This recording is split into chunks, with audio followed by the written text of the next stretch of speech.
Lalu sebenarnya apa yang diprogramkan oleh pasangan yang sedang Anda usung ini, anak muda? Oke, saya jelaskan kenapa 7 dulu Bang ya. Oke.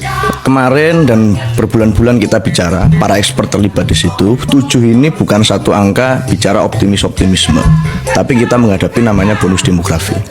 Dan pada saat bicara bonus demografi ini ada dua pilihan. Satu, ini menjadi bonus, dua, ini menjadi malapetaka.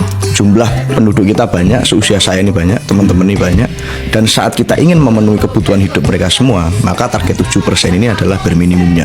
Maka target ini bukan sesuatu yang bicara tentang optimisme, tapi ini adalah sebuah keharusan untuk kita memacu sampai di angka itu.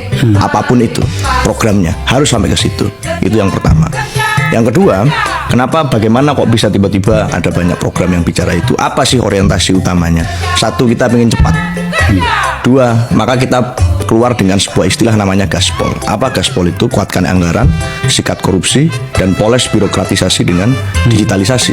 Ketiga ini menjadi tiga matra utama kunci kenapa ini menjadi penting agar sampai ke angka 7% itu.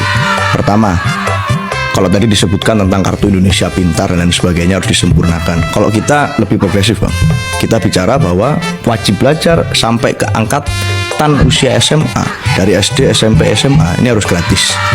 Jadi nggak pakai beasiswa lagi, nggak pakai program-program kartu lagi, tapi kita bicara ini harus gratis.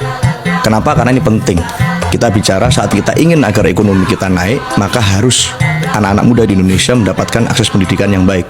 Nah, sampai SMA. Kemudian bicara tentang perguruan tinggi, kita ingin agar setiap warga miskin, satu bagian dari keluarga itu anaknya harus sampai ke perguruan tinggi. Jadi masuk akal kalau kemudian bicara SD, SMP, SMA dibantu secara platformnya digratiskan.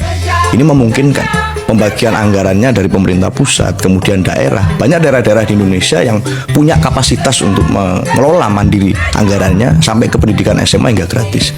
Kita bicara saat kita ingin mengentas kemiskinan, maka pendidikan harus kemudian dimudahkan untuk semuanya. Tidak peduli dia miskin, dia tidak miskin, dia harus pintar, dia harus punya akses untuk belajar. Itu pertama. Yang kedua, bicara tentang peningkatan anggaran, bagaimana caranya? Poles birokrasi dengan digitalisasi. Pak Ganjar melakukan itu di Jawa Tengah. Saat banyak gubernur, kepala daerah lain belum kenal, belum akrab dengan yang namanya podcast, media, beliau membuka pelayanan setiap OPD harus menjawab keluhan masyarakat paling tidak minimal 1 kali 24 jam itu harus terjawab. Dan ini kemudian dibuktikan. Maka kenapa kok saya bicara hari ini, saya yakin bahwa Pak Ganjar dan Pak Mahfud bisa. Karena beliau berdua ini nggak hanya sekedar ngomong. Semua yang disampaikan dalam programnya, semua yang ada di visi misinya, ini pernah dilakukan sebelumnya.